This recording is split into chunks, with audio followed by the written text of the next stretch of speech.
اور باقی سارے جو تھے ان کی چارپائیاں اس کے ارد گرد بچ گئی۔ تو شیر آیا، وہ ایک ایک کی ناک سونگتا تھا، لیکن سب کی ناک اس نے سونگی، کچھ بھی نہیں کہا۔ آخر وہ بڑا زور سے اس نے چیخ ماری اور چھلانگ لگا کے اوپر گیا اور اس کے ٹکڑے ٹکڑے کر دیے ہوتے ہیں ہمارے۔ یہ سونگنے پر مولانا روم رد نے ایک واقعہ لکھا ہے کہ ایک شخص کہیں سفر پر جانے لگا تو استاد کے پاس آیا کہ استاد جی میں لمبے سفر پر جا رہا ہوں۔ تو استاد صاحب نے فرمایا کہ بیٹا ہاتھی کا گوشت بالکل نہ کھانا، ہاتھی کا گوشت بالکل نہ کھانا۔ وہ اٹھ کے چلا گیا شاگرد، سوچ رہا ہے کہ ہاتھی تو حرام، اس کا گوشت کوئی کھاتا ہی نہیں۔ جی استاد جی نے مجھے یہ کیوں فرمایا کہ ہاتھی کا گوشت بالکل نہ کھانا؟ تو وہ جہاز میں سوار جا رہے تھے کہ جہاز جو تھا وہ کسی چٹان سے ٹکرا کر ٹوٹ گیا، تختے رہ گئے، پھر وہ تختے بھی کچھ نکل گئے، تو وہ کچھ تختے جو تھے ان پر آدمی کسی ایسی جزیرے میں جا کر لگے جہاں کوئی چیز کھانے پینے کے لیے تھی۔ اب وہ پہلے کئی دنوں سے بھوکے تھے، آخر پیٹ میں کچھ ڈالنا چاہیے تھا، تو ایک ہتھنی کا بچہ بیٹھا تھا چھوٹا سا، انہوں نے پکڑ کر کے ہماری حال تو اضطرار والی ہے ہی، اس کو ذبح کیا اور اس کو بھون کے کھا لیا۔ لیکن اسے اپنے استاد کی بات یاد آ گئی کہ استاد جو کہا تھا نا کہ ہاتھی کو گوشت نہ کھانا، اس نے کہا بھی میں تو بھوک کاٹ لوں گا، مجھے استاد جی سے نے منع کیا تھا۔ اب ایک تو پہلے بھوک تھی، اب خوب پیٹ بھر کے گوشت کھایا، سب سو گئے، خراٹے لے رہے ہیں۔ کہتا ہے مجھے نیند نہیں آ رہی تھی، بھوکا تھا میں، تو ہتھنی آئی اور وہ آ کر ناک سونگتی تھی۔ اب جس کے پیٹ سے اسے اس کے بیٹے کی خوشبو آتی تھی، اس کو ایک ٹانگ پر پاؤں رکھ کر اور دوسرا اپنے سونڈ میں لے کر دو ٹکڑے کر دیتی تھی۔ تو پہلے ناک سونگتی تھی آ کر اور پھر دو ٹکڑے کر دیتی تھی۔ تو کہتا ہے کہ وہ سب کو اس نے ٹکڑے کر دیے۔ پھر اب میں ڈرتا، میں بھی آنکھ بند کر کے لیٹ گیا، لیٹا ہوا تھا، تو اس نے پھر میری ناک بھی سونگی۔ اب وہاں میں نے کچھ کھایا نہیں تھا تو میرے پیٹ سے خوشبو نہیں آئی، تو بجائے ٹانگ کے اس نے اپنے سونے میں مجھے لپیٹ کر اپنے اوپر بٹھا لیا، اور پھر بڑی تیزی سے وہ بھاگی اور اس علاقے میں لے گئی جہاں باغات تھے، اور وہاں جا کر پھر میرے پیٹ بھر کے کھایا، اور کئی چیزیں وہ خود توڑ توڑ کے لا کے مجھے دیتی رہی۔ تو کچھ دیر میں وہاں رہا، تو اس کے بعد کوئی جہاز والے تھے، ان کو میں نے کہا کہ بھئی ادھر میں بھی ہوں، انسان ہوئے، وہ پھر مجھے لے گئے اور پھر میں آ کر کنارے لگا۔ تو مولانا روم رحمۃ اللہ علیہ فرماتے ہیں کہ دیکھو جب پیٹ میں اس کا گوشت پہنچ گیا تو اللہ نے ہتھنی کو جب اتنی طاقت قوت دی ہے، قوت یہ سونگنے کی، کہ وہ معلوم کر لیتی ہے کہ اس کے پیٹ میں میرے بچے کا گوشت اس میں نہیں ہے، تو یہ نہ سمجھو کہ ہمارے گناہ اللہ سے چھپ جائیں گے۔ اللہ تعالیٰ تو عالم بذات الصدور ہے نا۔ اسی پر حضرت لقمان کا وہ قصہ مشہور ہے کہ حضرت لقمان یہ کسی باغ میں ملازم رکھا ہوا تھا انہوں نے۔ ایک دن وہ مالک آیا، اس نے کہا کہ بھائی اچھے سے درخت کا پھل لاؤ، کیونکہ اب دیکھو نا ترے ہوتی ہے، خربوزے کوئی میٹھا ہوتا ہے، کوئی زری میٹھا ہوتا، تو کسی درخت کا پھل زیادہ میٹھا ہوتا ہے، کسی کا ذرا کم میٹھا ہوتا ہے۔ اس نے کہا لقمان نے کہ جی مجھے کیا پتا کس کا زیادہ میٹھا ہے، کس کا زیادہ میٹھا نہیں ہے۔ اس نے کہا کہ عجیب آدمی ہے تو، یہ تو ساری دنیا میں بات مشہور ہے کہ باغ کا پھل مالک کبھی پہلے پھل نہیں کھاتا، پہلے راکھا کھاتا ہے، کیونکہ اوپر سے توڑ کر نہ کھائے گا، نیچے گرا ہوا کھا لیتا ہے، اور راکھے کو جتنا پتا ہوتا ہے کہ اس کا پھل کیسا ہے، اس کا درخت کا پھل کیسا ہے، اتنا کسی اور کو پتا نہیں ہوتا۔ اس نے کہا جی آپ نے مجھے تو صرف یہاں رکھوالی کے لیے رکھا ہے، یہ تو یاد نہیں تھی کہ میں پھل بھی کھا لیا کروں۔ اس نے کہا کہ پھر پھل گرتے نہیں؟ کہ جی گرتے ہیں۔ کہاں جاتے ہیں؟ کہ جی میں اٹھا کر رکھتا ہوں، آپ کے بچے آتے اٹھا کے لے جاتے ہیں۔ اس نے پھر اشارہ کیا کہ اچھا وہ پھل توڑ کے لاؤ، وہ لے آیا۔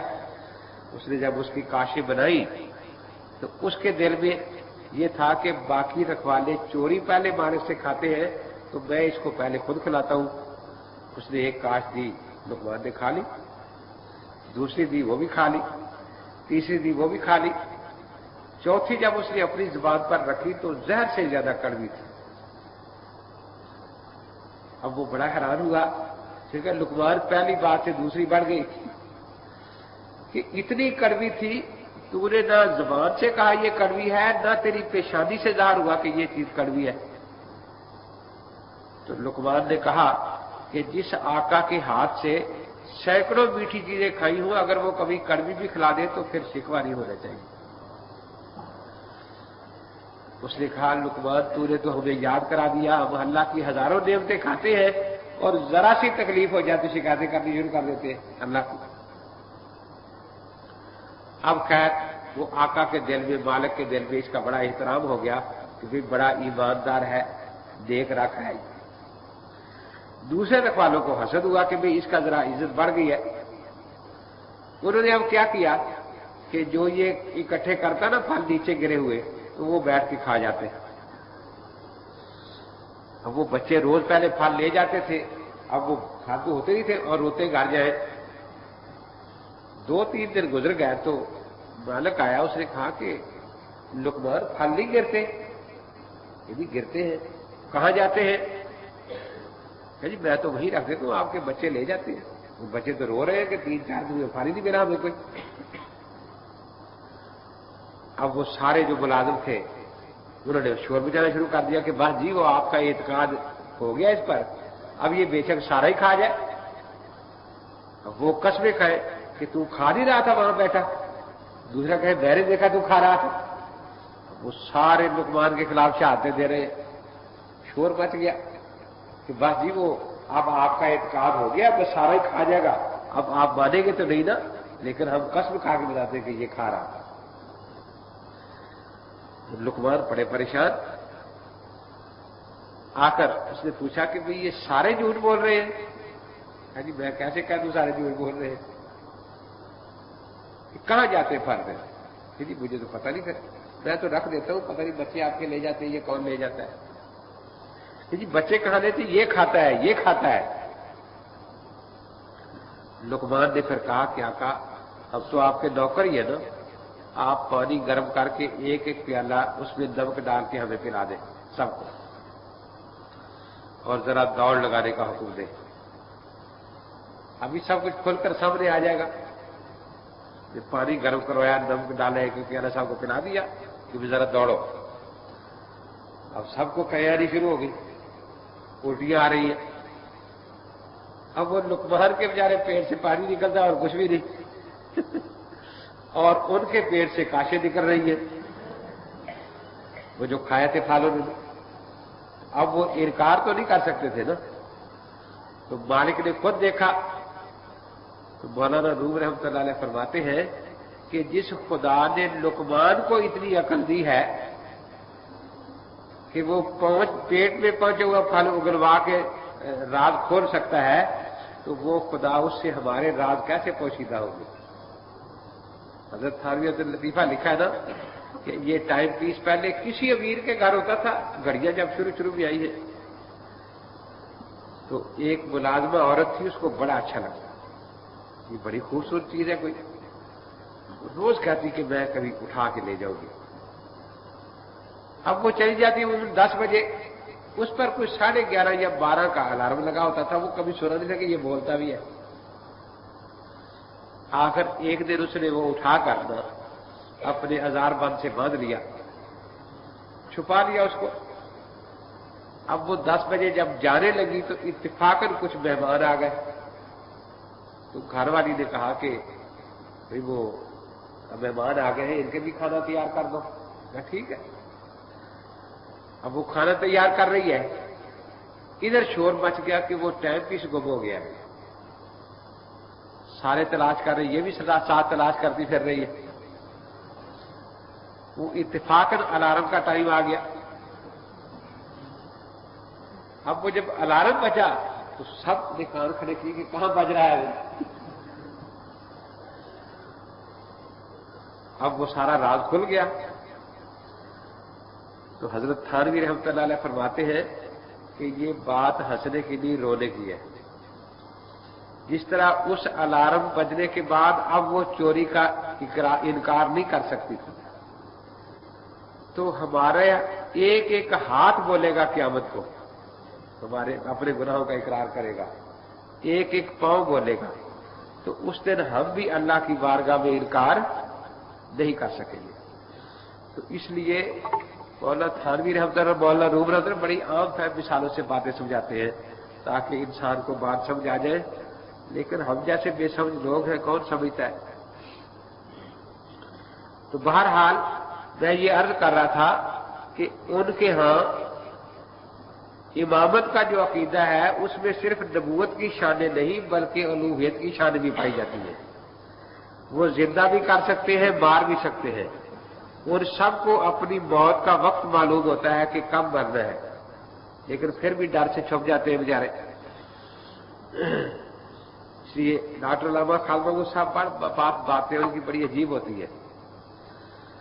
فرماتے ہیں کہ میں نے سیوں سے کہا کہ بھائی صلح کر لیں۔ صلح کیسے ہو جائے؟ صلح یہ کہ جب تک تمہارا امام غائب ہے تم بھی غائب ہو جاؤ کہیں، تو امام کی تابعداری تو واجب ہے نا۔ اذا کبر فکبروا اذا رکع،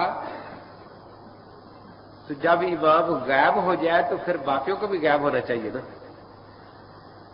اور ہم سے لکھوا لو کہ جب امام مہدی آ جائے گا ہم آپ کے ساتھ مل کر مان لیں گے۔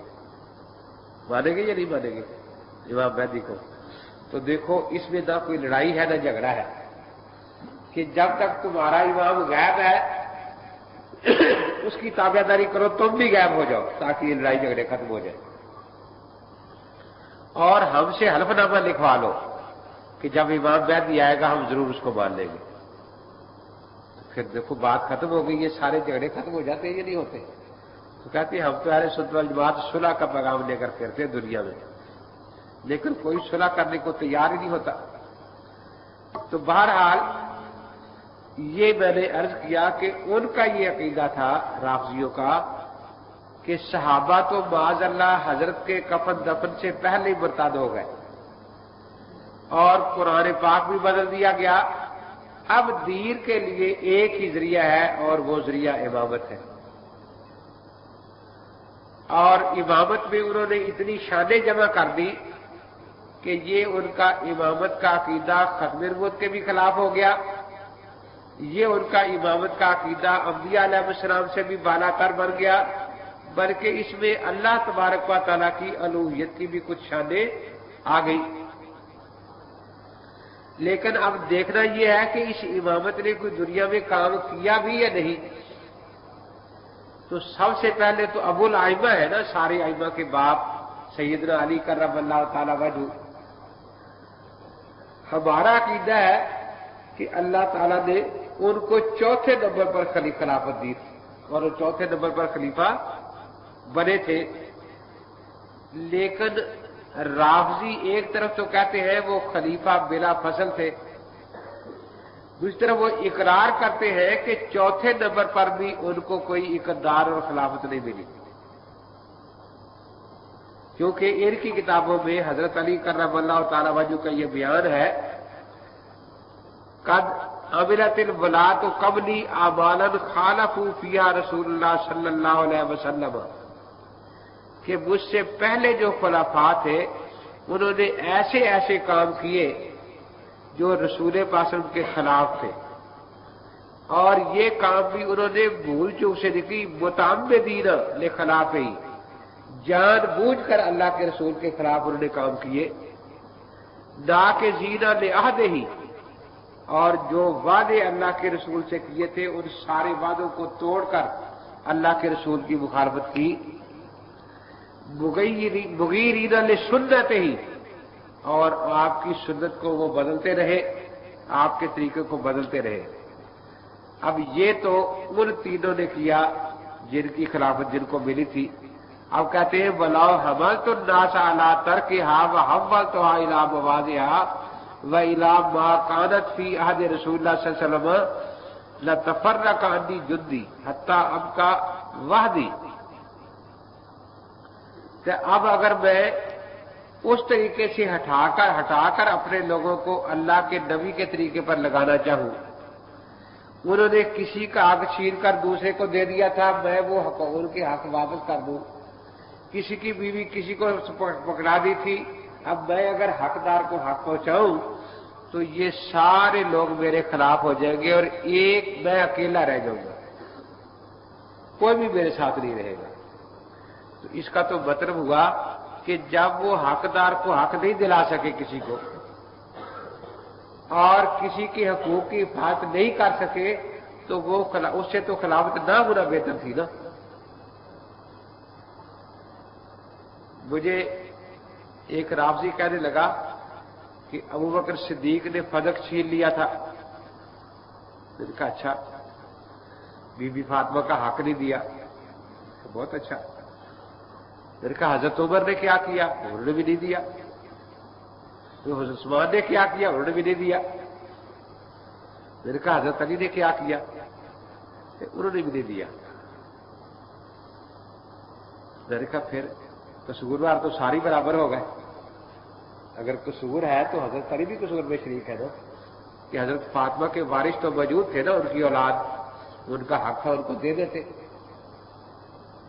میں نے کہا نہیں، اہل بیت بڑے غیرت والے ہوتے ہیں، جب ایک دفعہ چھین جو لی چیز، اب وہ غیرت کے خلاف تھا کہ اس باغ کو لیتے۔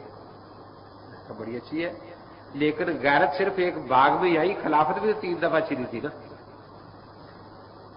آخر وہ غیرت اس وقت کہاں گئی؟ 4تھی دفعہ جب خلافت ملی 3-4 کے قبول کر لی۔ تو غیرت بڑی عجیب ہے کہ ایک باغ پر تو غیرت آئی ہے کہ یہ ہم کیوں قبول کریں، ہم سے چھن گیا تھا، اور خلافت پر کوئی غیرت نہیں آئی، حالانکہ یہاں تو زیادہ ہونی چاہیے تھی نا، وہ ان کا خاص حق تھا۔ باغ تو پھر بھی بی بی فاطمہ کا حق تھا، اور یہ خلافت تو ان کا اپنا حق تھا نا۔ عجیب بات ہے کہ بی بی فاطمہ کے حق پر غیرت آ گئی اور یہاں غیرت آئی نہیں، اس کو حق دلانا حالانکہ ضروری تھا۔ ان کو تو حق نہیں تھا کہ بی بی فاطمہ کا حق چھوڑ دے، حقوق والی بات تو اللہ تعالیٰ بھی معاف نہیں کرتے، تو اس نے کیسے ایسے کر دیا؟ تو مقصد یہ ہے کہ انہوں نے جو تصویر پیش کی ہے حضرت علی کرم اللہ تعالیٰ وجہ کی خلافت کی، کہ سارے غلط کام اسی طرح ہوتے رہے، ایک کام بھی انہوں نے صحیح نہیں کیا، نہ وہ کر سکتے تھے، کیونکہ سارے لوگ جو تھے وہ ان کی بیعت توڑ کر الگ ہو جاتے۔ تو ہم یہی پوچھا کرتے ہیں پھر ایسی خلافت کی ضرورت کیا تھی جس میں آدمی کوئی امر بالمعروف اور نہی عن المنکر کر ہی نہ سکے، اپنے بچوں کا حق بھی نہ لے سکے، تو ایسی خلافت جو ہے اس کا فائدہ کیا ہے؟ دوسری ان کی تقریر ہے واللہ لقد امرت الناس علی اللہ یجتمعوا فی شہر رمضان الا فی فریضۃ، کہ میں نے لوگوں میں یہ کہا کہ رمضان شریف میں فرضوں کے علاوہ کوئی جماعت نہیں ہونی چاہیے۔ وعلمتم ان فی اجتماع فی النوافل بدعۃ، اور بتایا کہ یہ جو تم تراویح وغیرہ کی جماعت کرتے ہو، نفلوں کی جماعت ہے، یہ بدعت ہے۔ فتنادى بعض اہل عسکری ممن یقاتل معي، تو میرے لشکر کے لوگ جو میرے ساتھ ہو کر مخالفین سے لڑ رہے تھے، ان نے شور مچا دیا۔ کیا کہا؟ یا اہل الاسلام غیرت سنت عمر، اے مسلمانوں عمر کی سنت بدلنے لگا ہے، یہ سب نے شور مچا دیا۔ ینہانا عن صلاۃ التراویح، یہ ہمیں نماز تراویح پڑھنے سے منع کر رہا ہے۔ وَلَقَدْ خِفْتُ أَنْ يَسُورُوا فِي نَاحِيَةِ جَانِبِ عَسْكَرِي، تو پھر مجھے خطرہ ہوا کہ یہ جنہوں نے آواز سن لی تو سارا لشکری مجھ سے باغی ہو جائے گا۔ تو یہ تجربے کے طور پر کہتے میں نے کہا تھا کہ چلو تراویح کی جماعت روک دی جائے، ابھی بت خانہ کھولنے کا اعلان نہیں کیا تھا، تو شیعوں کے ہاں تو بدعہ وغیرہ بھی جائز ہے نا. تو کہتے ہیں کہ یہ میں نے صرف اتنا اعلان کیا کہ بھی فرضوں کی جماعت کرا لیا کرو، یہ تراویح کی جماعت نہ کراؤ. تو شور مچ گیا میرے لشکر میں کہ دیکھو یہ علی عمر کی سنت تبدیل کرنے لگا ہے اور ہم حضرت عمر کی سنت تبدیل کرنے نہیں دیں گے. پھر کہتے میں ڈر گیا. کہتے کہ مجھے اس امت میں سے اپنی خلافت کے زمانے میں بھی سوائے فرقت کے کچھ نہیں ملا اور کسی نے بھی میری تابعداری نہیں کی. ائمہ ضلالت معاذ اللہ حضرت عمر جیسے ائمہ ان کی تابعداری، میری خلافت میں بھی ان کی ہی تابعداری کرتے تھے. ودعات النار جو جہنم کی طرف بلانے والے کہتے پہلے تینوں خلیفہ تھے، ان کا حکم ہی چلتا رہا، میری بات تو کہتے کسی نے مانی نہیں. تو گویا شیعہ کے نزدیک تو چوتھے نمبر پر بھی ان کی خلافت ثابت نہیں ہو رہی، ملی نہیں، کوئی اختیار تھا نہیں. تو ایسے خلیفہ کے پھر اس سے دین کی حفاظت کیا ہوگی؟ یہ تو حضرت علی کرم اللہ تعالی وجہ جو ابو الائمہ ہے ان کا حال تھا. اب باقی ائمہ جو تھے انہوں نے کیا کیا بھائی؟ دین کا کون سا کام کیا؟ تو ان ائمہ کی امامت پر تقیہ کا شامیانہ ڈال دیا گیا کہ وہ بیچارے تقیے کے شامیانے سے باہر نہیں نکلے. ان کا یہی اعلان ہوتا تھا ان تسعۃ اشعار الدین فی التقیہ لا دین لمن لا تقیۃ لہ، اصول کافی صفحہ 217 جلد 2، کہ 9/10 دین جو ہے وہ تقیہ میں ہے اور جو تقیہ نہیں کرتا اس کا سرے سے دین ہی نہیں ہے. دوسری حدیث کی ہے التقیہ تو دینی و دین و آبائی. امام جعفر صادق کے اقوال کو یہ حدیث کہتے ہیں کیونکہ ان کو معصوم مانتے ہیں. امام جعفر صادق نے فرمایا التقیہ تو دینی و دین و آبائی، تقیہ میرا اور میرے باپ دادا کا دین ہے. لا ایمان لمن لا تقیۃ لہ، کہتا ہے جو تقیہ نہیں کرتا اس کا سرے سے ایمان ہی کوئی نہیں. اصول کافی صفحہ 219 جلد 2. تو یہ جو بیچارے ائمہ حضرات تھے یہ سارے تقیے میں چھپے رہے، اس لیے ان کی جو کتاب الاستبصار ہے سیاہ اربع میں، اس کا پورا نام ہی ہے الاستبصار فی مختلف فیہ ائمۃ الاطہار، کہ ائمہ نے جس نے اختلاف کیا ہے ہر امام سے ایک ایک مسئلے کے 2 قول 3 قول ملتے ہیں، تو وہ سارے نقل کرتا ہے. ایک کو امام کہتا ہے جائز ہے، دوسرے کو کہتا ہے حلال ہے، ایک کا دوسرے کو کہتا ہے حرام ہے. اب پھر آخر میں تطبیق بیان کرتا ہے، اور تطبیق کا ایک ہی اصول ہے کہ یہ قول چونکہ اہل سنت کے موافق ہے اس لیے تقیے پر معمول ہے، اور یہ قول اہل سنت کے خلاف ہے اس لیے یہ ہمارا اصل مذہب ہے. تو گویا ان کا اپنا کوئی مسلک نہیں، بس سنیوں کی مخالفت جو ہے وہ ان کا مسلک ہے. اب سنیوں کے مسئلے کے مخالف کوئی روایت بنا کر پیش کر دے وہ ان کا صحیح دین ہوگا، اور جو اماموں کی روایت اہل سنت والجماعت کے موافق ہوگی کہتے کہ یہ محمول التقیہ، یہ تقیہ پر محمول ہے. اب آپ اندازہ لگائیں، حالانکہ چاہے یہی تھا، اسلام کا فائدہ اسی میں تھا کہ جو روایت سنیوں کے موافق ہوتی اس کو قبول کر لیتے تاکہ صلح ہو جاتی، اتفاق ہو جاتا. لیکن نہیں، وہ کہتے ہیں کہ اب سنیوں کے موافق جو ہے یہ تقیے پر معمول ہے، اور جو سنیوں کے خلاف ہے. اسی طرح کتمان وہ صرف آپ ہی تقیہ نہیں کرتے تھے بلکہ اپنے شاگردوں کو بھی کہتے تھے انکم علی دین من کتمہ اعزہ اللہ، کہ تم ایسے دین پر ہو جو اس دین کو چھپائے گا اللہ اس کو عزت عطا فرمائے گی. ومن اذاہ اذلہ اللہ، اور جو اس کو پھیلائے گا اللہ تعالیٰ اس کو ذلیل کرے گا. اب کیا جواز ہے اشہد ان علی ولی اللہ کہنے کا؟ کیونکہ ان کے ہاں تو چھپانے سے عزت ہوتی ہے نا. حالانکہ قرآن نے سورہ بقرہ آیت نمبر 159 میں یہ یہودیوں کی آیت بتائی ہے. وہ کیا ہے؟ ان الذین یکتمون ما انزلنا من البینات یہ پوری آیت نمبر تو میں نے دے دیا ہے. تو اس میں کتمان جو ہے دین چھپانے کے لیے نہیں ہوتا. اس لیے یہ ائمہ کرام جو رہے تو یہ سارے بیچارے تقیے کے شامیانے میں رہے، دین کو ان کا کوئی فائدہ نہیں ہوا، کیونکہ جب صحیح مسئلہ بتانا ہی نہیں، جیسا دیکھا ویسا مسئلہ بتا دیا. بلکہ جو ان کے راوی ہیں ابو بصیر وغیرہ، ان کے حالات ایسے تھے کہ ان کا ائمہ پر اعتقاد ہی صحیح نہیں تھا. بڑا راوی ابو بصیر ہے، وہ کہتا ہے کہ میں ایک دن مسئلہ پوچھنے گیا امام کو، امام نے مجھے کہا کہ وقت نہیں ہے. تو میں نے کہا کہ اگر میں حلوے کی تھالی لے کے آتا پھر تو وقت ہو جاتا نا، حلوے کی تھالی لے کر آتا تو پھر امام مجھے مسئلہ بتاتا. اب چونکہ میں خالی آ گیا ہوں، کہتا امام کہتا وقت ہی نہیں ہے. کہتا پھر میں وہاں باہر لیٹ گیا، جب وقت ہوگا پھر مسئلہ پوچھ لوں گا. تو چونکہ امام کی شان میں نے گستاخی کے لحاظ میں بات کی، اس کا کوئی فائدہ نہیں. لیکن ہم یہ دیکھتے ہیں کہ تقیہ جو ہے وہ حضرت علی کرم اللہ تعالیٰ وجہ تو کبھی بھی نہیں کیا تھا، حضرت امام حسین نے نہیں کیا. اب یہ کہتے ہیں کہ یہ ائمہ سارے تقیہ کرتے تھے. اس لیے مولانا عبد الشکور صاحب لکھنوی رحمۃ اللہ علیہ کا مشہور سوال تھا کہ کوئی شیعہ نہیں بتا سکتا کہ حضرت علی کا ایمان کیا تھا، کن باتوں پر تھا، ان کی صحیح نماز کیا تھی. کیونکہ جو ایمان وہ ڈرتے ہوئے ظاہر کرتے تھے وہ تو سنیوں والا تھا. نمازیں بھی وہ سنیوں کے پیچھے پڑھتے تھے آ کر، اور جو ان کا اپنا ایمان تھا جو تقیے کے صندوق میں بند تھا اس کو شاید کسی فرشتے میں نہیں دیکھا، تو شیعوں کو کیسے پتہ لگے کہ ان کا ایمان کیا تھا.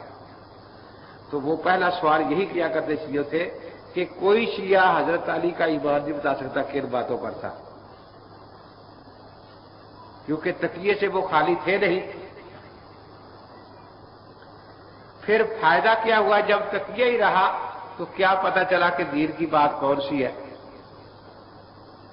تو پھر ہمارے علماء یہ کہتے ہیں کہ چونکہ یہ ایک غیر فطری باتیں تھیں، صحابہ کو چھوڑ دیا، قرآن کو چھوڑ دیا.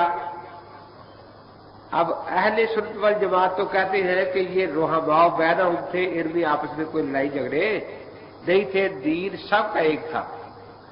چنانچہ حضرت علی کرم اللہ تعالی وجہ نے جو سیدنا امیر معاویہ رضی اللہ عنہ کو خط لکھا ہے اس میں یہی لکھا ہے کہ اے معاویہ، ان ربنا واحد، ہمارا رب ایک ہے، وَإِنَّ دِينَنَا وَاحِدٌ، ہمارا دین ایک ہے، نَبِيَّنَا وَاحِدٌ، ہمارا نبی ایک ہے. یہ تو صرف حضرت عثمان کے قاتلین کے بارے میں اختلاف ہو گیا ہے، ورنہ ہمارے دین میں کوئی اختلاف نہیں. اب دیکھیے کتنی صاف بات ہے، وہ سیدنا امیر معاویہ کو لکھ رہے ہیں کہ میرا اور تیرا دین ایک ہے.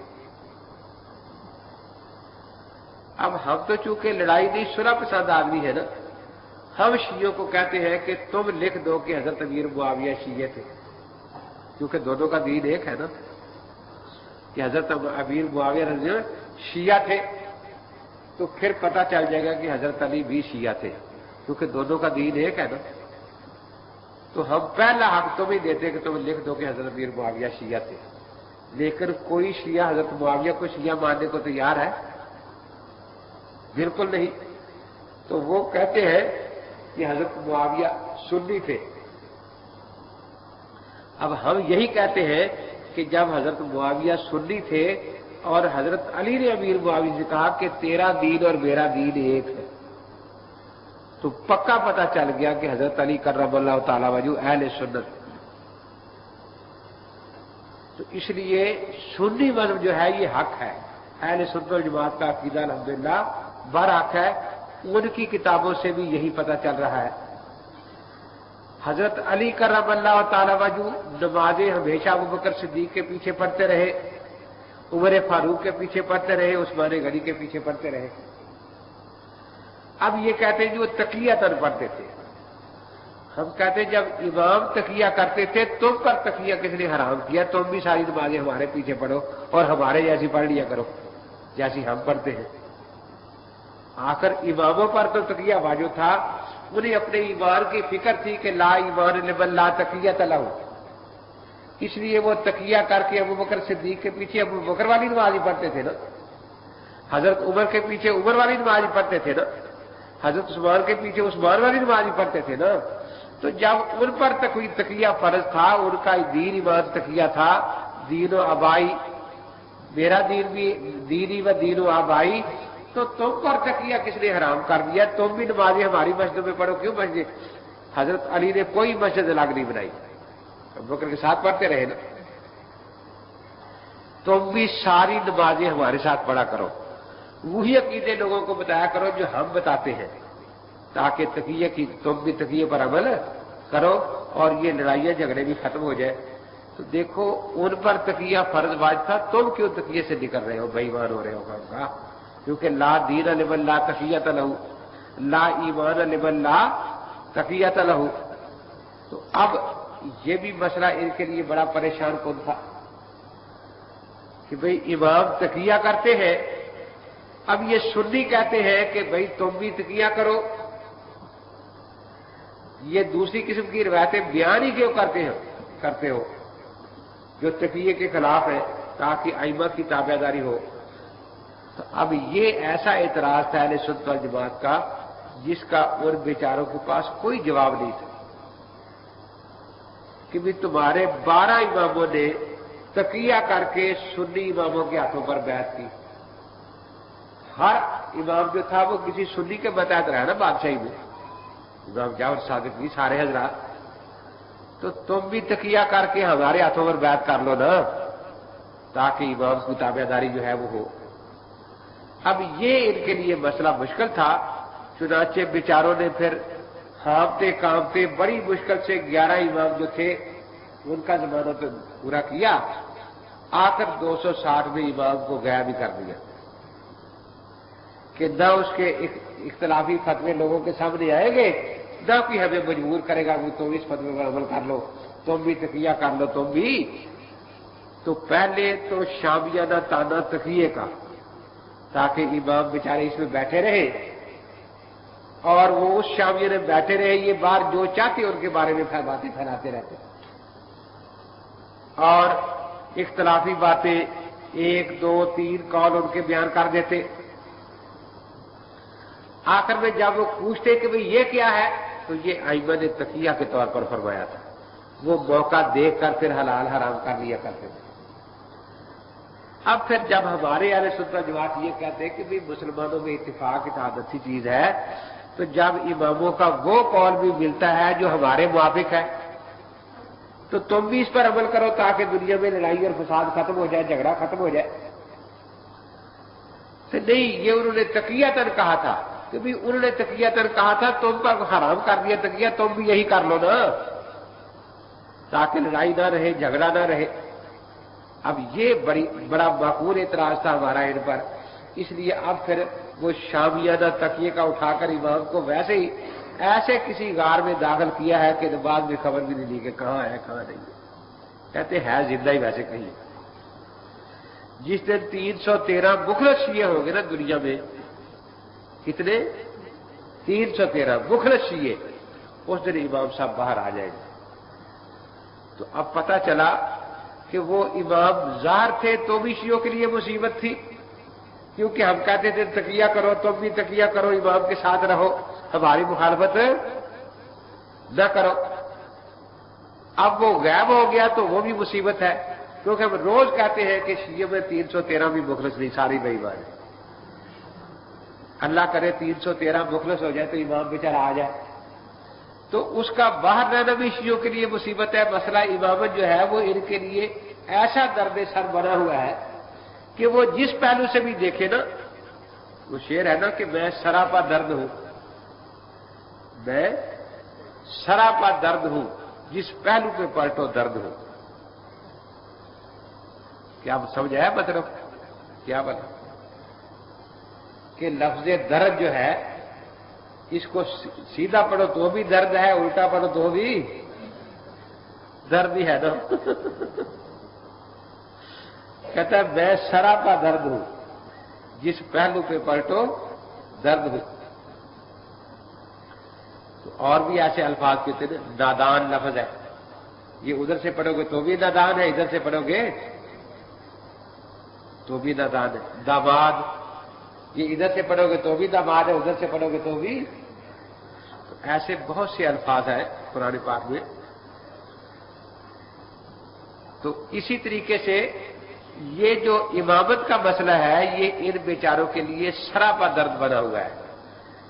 وہ امام باہر رہے تو مصیبت ان کے لیے، کیونکہ وہ تکیہ کر لیتا ہے، سنیوں کے پیچھے نمازیں پڑھنا شروع کر دیتا ہے، وہی عقیدے بیان کرنا شروع کرتا ہے جو سنیوں والے ہیں، وہی طریقے بنا لیتا ہے جو سنیوں والے ہیں۔ اب بیچارے یہ کہتے ہیں جی ہاں وہ تکیے کی وجہ سے ہے۔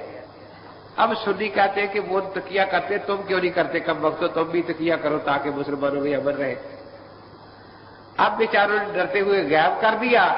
اب وہ جاتا ہوا کہہ گیا کہ جس دن 313 مخلص شیعہ ہو گئے میں آ جاؤں گا۔ اب وہ تو غائب بیٹھا ہے، لیکن ان کی پھر شامت بیچاروں کی۔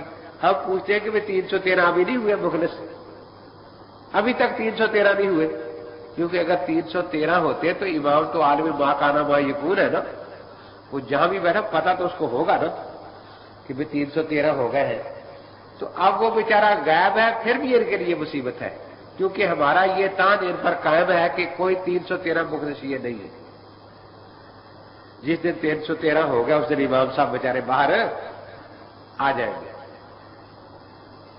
تو یہ ان کا جو عقیدہ امامت ہے، میں نے بتایا کہ جس طرح وہ کتاب و سنت کے خلاف ہے، عقل اور فطرت کے بھی بالکل خلاف ہے، اور ایسی ایسی باتیں ان کے عقیدہ امامت میں ہے۔ کبھی تو اس کو بڑھاتے ہیں کہ وہ نبی سے بڑھ گیا، خدا بنا دیتے ہیں،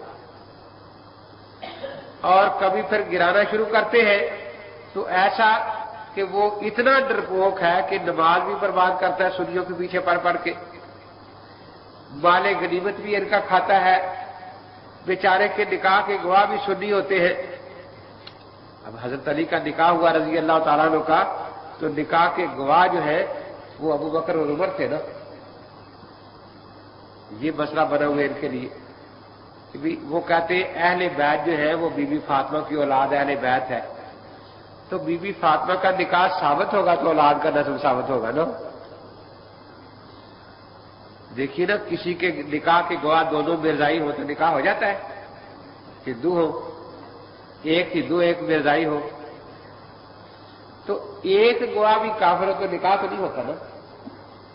اس لیے بی بی فاطمہ کی اولاد جو سید ہے، ہر سید کے جسم کا ایک ایک بال ابو بکر اور عمر کے ایمان کا گواہ ہے، ایک ایک بال ان کے جسم کا، کیونکہ اگر ان کا ایمان ثابت نہ ہو تو ان کے نسب ثابت نہیں ہوتا۔ تو اس لیے نسب جب ہی ثابت ہوگا نا کہ ان کا ایمان مانا جائے۔ تو اہل بیت کے تو جسم کا ایک ایک بال اس بات کا گواہ ہے کہ ابو بکر صدیق عمر، نکاح کا مشہور واقعہ ہے نا کہ حضرت علی کرم اللہ تعالی سے حضور پاک نے فرمایا کہ کوئی چیز ہے خرچے کے لیے، نکاح کے خرچے کے لیے، کہ جی بدر کے میدان میں جو مال غنیمت میں زرہ ملی تھی وہ ہے۔ اب بیچنے والی چیز بھی تھی، گروی رکھنے جا رہے تھے کسی یہودی کے پاس کہ چلو گروی رکھ دیتے ہیں اور جو پیسے ملیں گے نکاح ہو جائے گا۔ تو راستے میں حضرت عثمان رضی اللہ تعالیٰ ملے، پوچھا کہاں جا رہے ہو؟ کہ بھی آج نکاح ہے تو اس کے لیے کچھ پیسے چاہیے، تو یہ ذرا گروی رکھنے جا رہا ہوں۔ تو حضرت عثمان نے فرمایا کہ نہ رکھو، تو حضرت عثمان نے پھر 300 روپے اس زمانے میں دیے، 300 روپے، تو سامان خرید کر پھر حضور پاک نے فرمایا کہ ابو بکر عمر کو بلا لاؤ تاکہ نکاح ہو جائے۔ تو یہ دونوں گواہ بنے۔ تو دیکھو سنیوں کا دل کتنا صاف ہے کہ پیسے بھی دیتے نکاح کے لیے۔ تو اگر تمہارا دل اتنا ہی کافر ہے تو وہ 300 ہمارے تو واپس کرو نا۔ جب تمہارا دل پیسے لے کے بھی ٹھیک نہیں ہوتا تو کہتے وہ تو 300 واپس کر دو نا ہمیں۔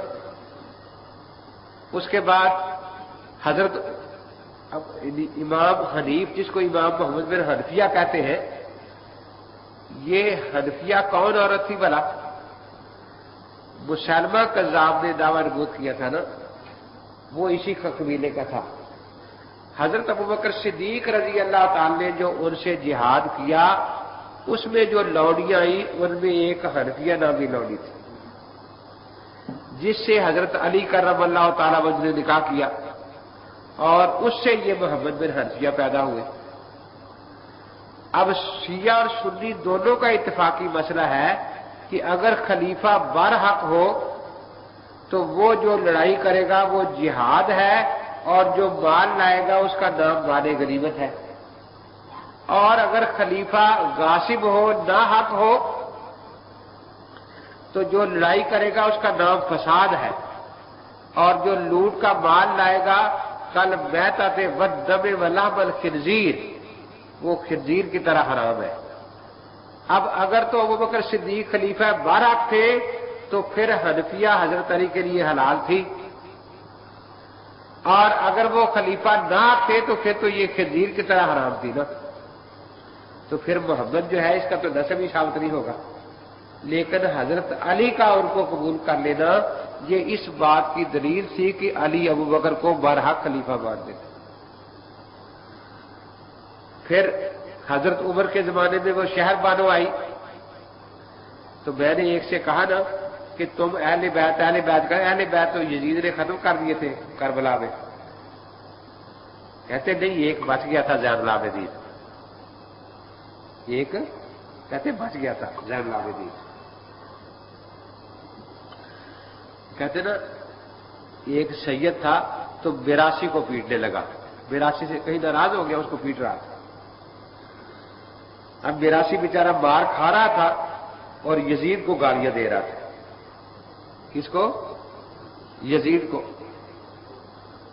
سارے حیران کہ پیٹنے والا سید ہے، گالی یزید کو دے رہا ہے۔ یہ تو بعد میں کسی نے پوچھا کہ تجھے پیٹ تو سید رہا تھا اور گالیاں تو یزید کو دے رہا تھا، کیا سید کو گالی دے کے کافر ہونا تھا؟ تو آل رسول ہے، تو پھر یزید کو کیوں گالیاں دے رہا تھا؟ اس کو کم بخت کو گالیاں سے دے رہا تھا کہ منہ کالا تو کیا تھا، سب کو مار جاتا، یہ خام کا چھوڑ گیا ہمیں پیٹنے کے لیے، کہ آخر منہ کالا تو کر ہی لیا تھا اس نے، تو کہتا ہے یہ چھوڑ گیا کچھ، وہ ہمیں پیٹنے پھرتے ہیں بعد میں، سب کو ختم کر جاتا ہے، اس لیے گالیاں دے رہا تھا کہ جب ہاتھ اٹھایا تھا تو سب کا صفایا کرتا پھر۔ تو کہتے ہیں کہ زین العابدین جو ہے یہ بچ گئے تھے۔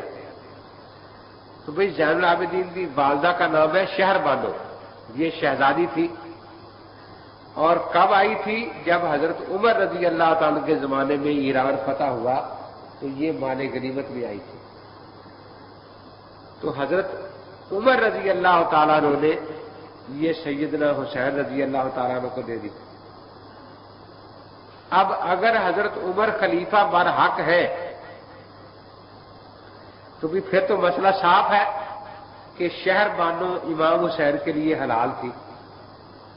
اگر وہ خلیفہ ناحق ہے تو پھر شہر بانو ایسے ہی حرام تھی جیسے خنزیر حرام ہے۔ تو جب وہ حرام تھی تو نسب ثابت نہیں ہوگا، تو امام زین العابدین جو ہے اور ان کی اولاد جو ہے ان کے تو جسم کا ایک ایک بال گواہی دے گا نا کہ عمر برحق خلیفہ تھے، عمر برحق خلیفہ، کیونکہ اگر عمر برحق خلیفہ نہ ہو تو پھر ان کا نسب ثابت نہیں ہوتا۔ تو مقصد یہ ہے کہ آج کے سبق میں میں نے امامت کے بارے میں ان کے لیے بتایا کہ ان کے ہاں امامت اصول دین میں سے ہے، لیکن ان کے ہاں امامت کا مسئلہ جو ہے وہ درد ساری ہے اور کچھ بھی نہیں۔ وہ کبھی بیچاروں کو تکیے میں چھپاتے ہیں، کبھی غار میں چھپا دیتے ہیں، اور وہ باہر رہے تو بھی ان کے لیے مصیبت ہے، اندر چلے جائے تو بھی ان کے لیے۔ شیعہ کے کفر کے بارے میں آپ کی کیا رائے ہے؟ مطلب شیعہ کافر ہے؟ تو میں کون سا مفتی ہوں؟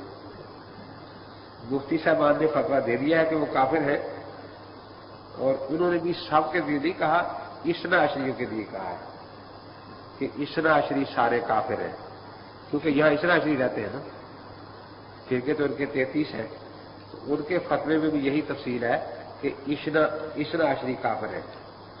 باقی دارالعلوم والے یہی کہتے ہیں کہ جو تبرعی ہے وہ کافر ہے، جو تفضیلی ہے وہ کافر نہیں ہے، اس ناشتیوں سے بھی۔